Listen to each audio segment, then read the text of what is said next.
Karibuni sana. Welcome members of the Fourth Estate to this brief session.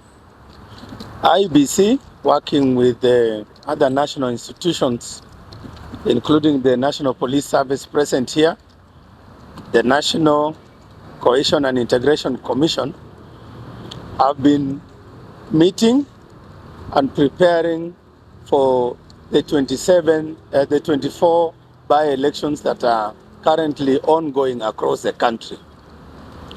We have scheduled those by-elections on 27th of this month, 27th November. And since we gazetted those elections, the Commission has undertaken extensive preparations to ensure that we have peaceful, free, fair, and credible by-elections in all the 16 wards, the 6 constituencies, and the one for senator for Baringo. So far, our teams have been on the ground. We have appointed the returning officers for those respective elections. We have trained the electoral officials on the work they are supposed to do. And we have prepared all the materials that are required for us to conduct and complete those elections successfully. So we are here to assure the nation that IEBC is committed to ensuring that those elections are conducted in a peaceful, free, fair, and transparent manner. And we would also like to assure the various political parties and their candidates, and indeed all the Kenyans who constitute the electorate, that all the candidates and their political parties are free to campaign peacefully anywhere within their jurisdictions. If the elections are being held in any constituency, all those participating are free and they have a right to conduct their political campaigns peacefully across the various constituencies where they are campaigning. If it is in a ward, all candidates have equal rights to campaign anywhere. But this is the rider that when we cleared all political candidates to vie for the various seats, we requested the candidates to sit together and to harmonize their campaign schedules.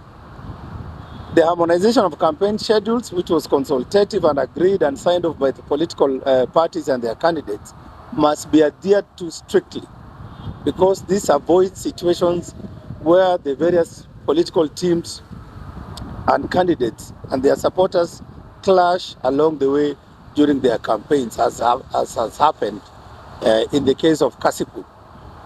So we urge all the candidates to ensure that they stick to the calendar of events, the days, the schedules, and the venues and the timing as per the agreed calendars. Secondly, we are calling upon those participating in these by-elections to ensure that they follow strictly the code of conduct on elections. The code of conduct was again signed by all political parties that are participating in these by-elections. The same code of conduct was also signed by the respective candidates who are participating in these by-elections. And the code of conduct is not a mere suggestion. The code of conduct is binding and it is founded in law, the Elections Act, but more importantly, in the Constitution of the Republic of Kenya. And it's the code of conduct that must guide the manner in which campaigns are conducted, the manner in which candidates conduct themselves, and the manner in which they mobilize their supporters, and in the manner in which the elections will be concluded.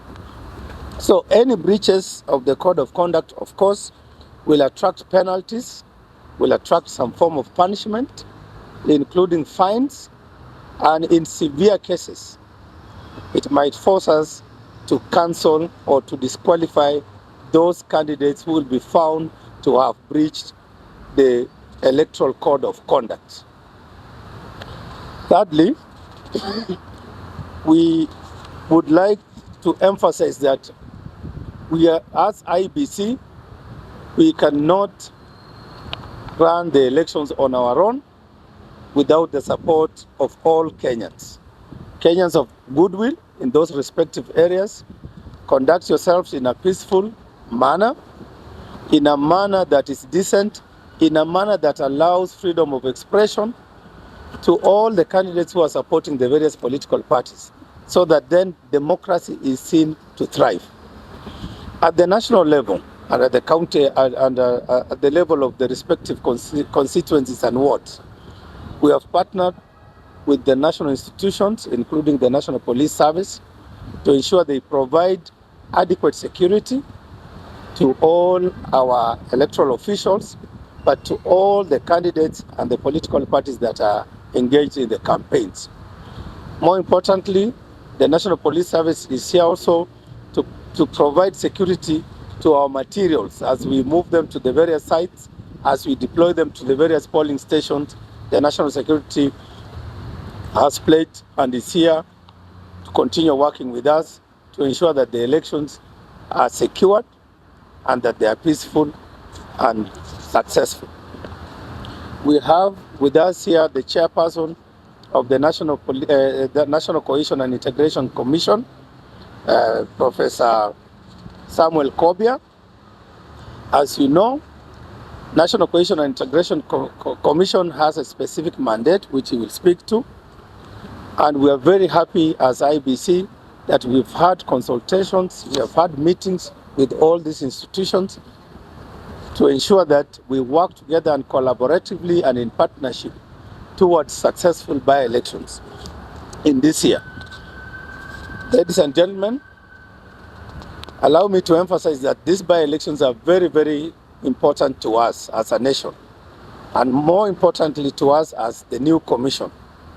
We took office in July 11th, 2025, and we took an oath, and we took a pledge, and we made a promise to Kenyans that this new commission will conduct peaceful, free, fair, credible, transparent, and verifiable elections. And this is the test for us.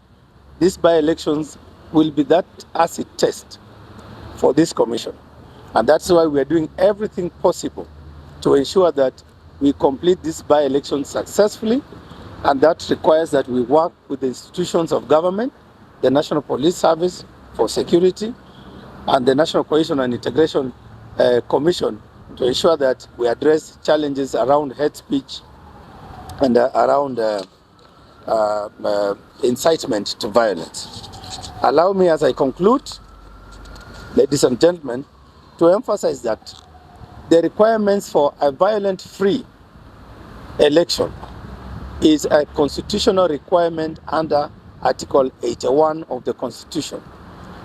Article 81 speaks to the fact that elections in Kenya must be conducted free from violence, harassment, intimidation, and bribery. So we call upon all the participating parties in these by-elections to ensure that elections are conducted peacefully, free from violence, harassment, or intimidation. And as a commission, I want to assure Kenyans that we have a range of tools to deploy and to use where necessary, where those candidates participating in these by-elections are found to be in breach of the Electoral Code of Conduct and in breach of the laws of the Republic of Kenya, insofar as their conduct during elections are concerned. Speaking to the issue of Kasipul, we are aware and we have had reports and that there have been incidences of violence in Kasipul. We, as a commission, immediately we were notified of the situation in Kasipul. We dispatched our investigations team to the ground. They have concluded their investigations or the assessment of the situation, so to speak, and we have that report.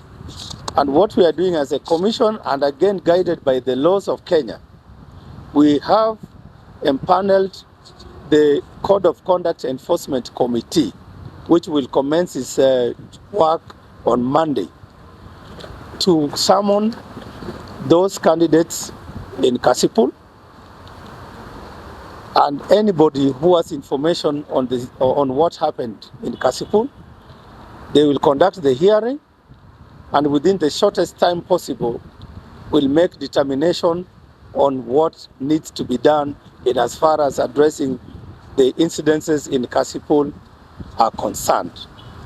So as I conclude, ladies and gentlemen, I would like to condemn all acts of lawlessness and violence across all the areas where we are having elections, particularly in Kasipul. And I would urge all those participating to refrain from any acts that will undermine the integrity and the credibility of our electoral process. I thank you. I would now allow to invite the IG to also speak on the security aspects and what we are doing together to ensure that we secure the elections and to make it successful. Thank you.